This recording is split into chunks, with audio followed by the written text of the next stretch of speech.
क्षमा. लेखिका भारती ठाकूर. अभिवाचन अनुराधा कर्वे.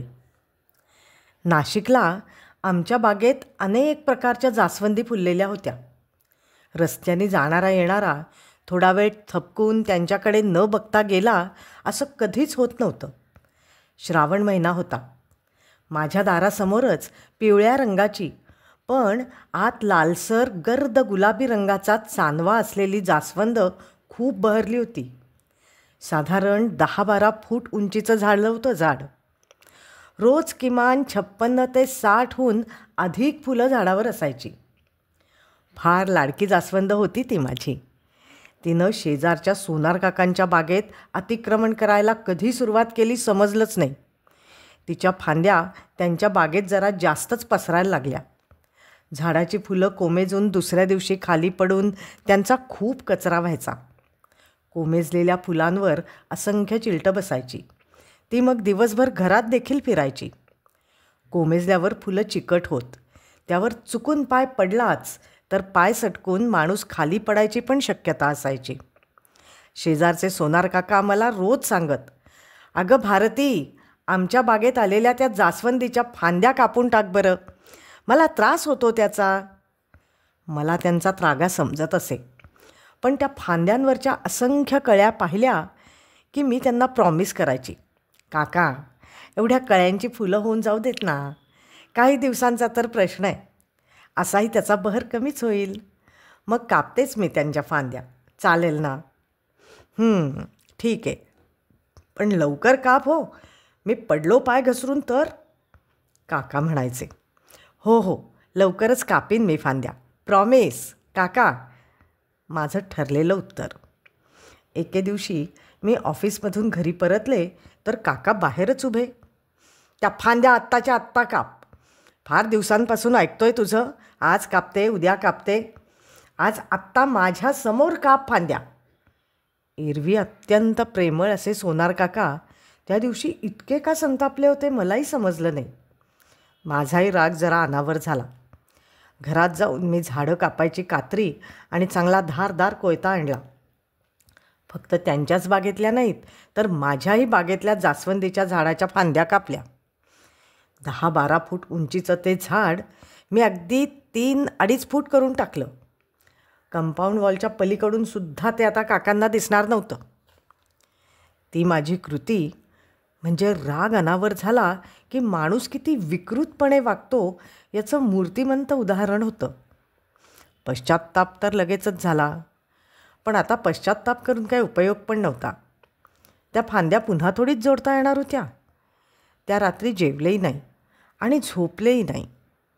पावसाचे दिवस होते. झाड पुन्हा भराभर वाढलं.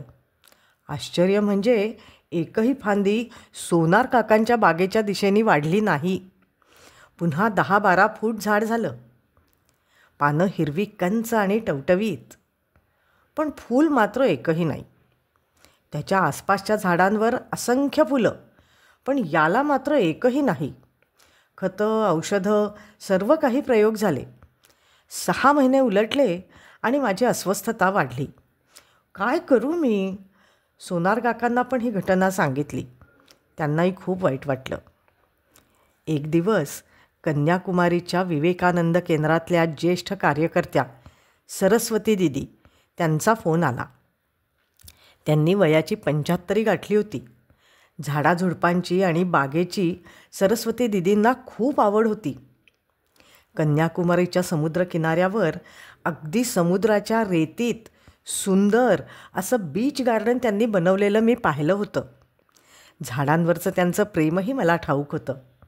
त्यांचा फोन येताच मी जास्वंदीच्या झाडाची कथा अगदी अथपासून इतीपर्यंत त्यांना ऐकवली. "दीदी, त्या झाडाला आता कुठलं खत घालू म्हणजे त्याला पुन्हा छान फुलं येतील?" मी अक्षरशः रडवेली झाले होते. "There is no need for any fertiliser. Did you say sorry to that plant Bharati? And say it honestly till it responds to you." काय? झाडाला सॉरी म्हणू? खरं तर डॉक्टर जगदीशचंद्र बोस यांनी लावलेले वनस्पतींच्या बाबतीतले सर्व शोध माहीत होते. वनस्पतींना भावना असतात, ते प्रतिक्रिया व्यक्त करतात वगैरे वगैरे. सिक्रेट ऑफ प्लांट्ससारखी अनेक पुस्तकंही वाचली होती. पण प्रत्यक्षात आपल्याला स्वतःला असा काही अनुभव येईल असा कधी विचारही मनात आला नव्हता. सरस्वती दीदी पुढे म्हणाल्या की अगदी रोज ठराविक वेळेला क्षमा मागायची. झाडाला कुरवाळायचं, इतरही गप्पा मारायच्या. झाडाची क्षमा मागण्याचा माझा दैनिक कार्यक्रम सुरू झाला. पहिल्या दिवशी थोडं कृत्रिम वाटलं, पण जसजसे दिवस वाढत गेले, एक व्याकुळता माझ्या बोलण्यात, स्पर्शात आपोआपच यायला लागली. जास्वंदीशी बोलणं, तिला कुरवाळणं मलाही आवडायला लागलं.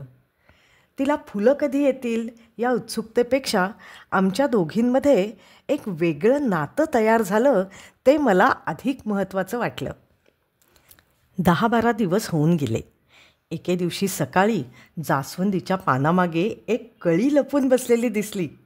जणू म्हणत होती, शोध मला, शोध मला, बघ मी आली आहे. आनंद गगनात मावेना म्हणजे काय असतं ते प्रत्यक्ष अनुभवलं. पण थोडा वेळच. शेवटी मन शंकेखोर. हा निव्वळ योगायोग तर नाही. पण 4 दिवसातच जास्वंदी कळ्यांनी पानोपान बहरली, फुलंही उमलू लागली. मग मात्र खात्री पटली की जास्वंदीनी मला खरोखर क्षमा केली आहे. पहिला फोन सरस्वती दीदींना केला. माझ्या या आनंदात त्यांच्या इतकं दुसरं कोण सामील होऊ शकतं. त्या दिवशी जास्वंदीशी हितगुज करताना मी म्हणाले, आता जन्मात कधी मी असं वागणार नाही, पण तूसुद्धा माझ्याशी पुन्हा कधी कट्टी घ्यायची नाही बरं का.